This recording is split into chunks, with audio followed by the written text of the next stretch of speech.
গাঁজা মদ ইয়াবা দ্বিতীয় পর্বে আপনাদের সাথে থাকছি আমি কবিরহাট টেলিভিশন ও কবিরহাট অনলাইন নিউজের পরিচালক ও সম্পাদক সিনিয়র সাংবাদিক রেজাউল করিম হাওলাদার।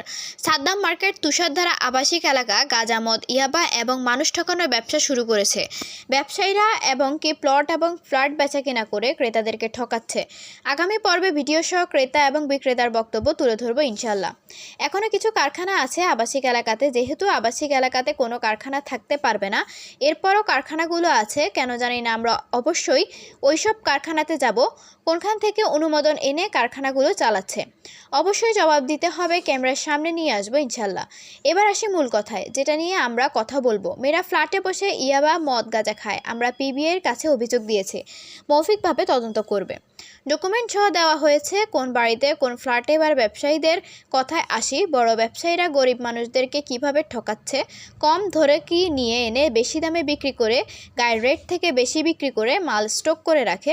এরপরে বেকারিগুলো খারাপ মাল ভালো দামে বিক্রি করে। আমরা বেকারি এবং গুলা দোকানদারদের ম্যাজিস্ট্রেট দিয়ে সার্চ করব ইনশাল্লাহ, ভিডিওতে দেখবেন।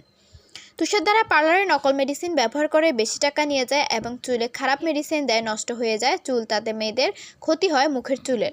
প্রশাসনের দৃষ্টি আকর্ষণ করছি, তুষার যারা কল্যাণ সমিতির দৃষ্টি আকর্ষণ করছি, পঞ্চায়েত কমিটি ও যুব ফোরামের সহযোগিতা চাই। তুষারধারা থেকে অবহিত ব্যবসা মানুষ ঠকানোর ব্যবসা তুলে দেওয়া হোক। এই নিউজের সার্বিক সহযোগিতা রায়পুর উপজেলার বিআরডিবি নির্বাচিত 2 বারের ভাইস চেয়ারম্যান সাবেক সচিব হাজী কবির আহমেদ যাত্রাবাড়ি 65 নং ওয়ার্ডের ও যুবদলের আহ্বায়ক শাহ আলম ভাই, যুবদলের হাসান ভাই, সালমান দেওয়ান। তুষারধারা আবাসিক এলাকা বিএনপি সভাপতি ইলিয়াস খান, তুষারধারা যুব ফোরামের সভাপতি প্রিন্সিপাল পাভেল সাহেব, সাধারণ সম্পাদক Akramuzzaman, Imperial School and College principal Asaduzzaman marine, engineer Mufti Delwar Hossain, কবরস্থানের সভাপতি মুজিবুর রহমান। বিশেষ করে এলাকাবাসীর সহযোগিতা চাই।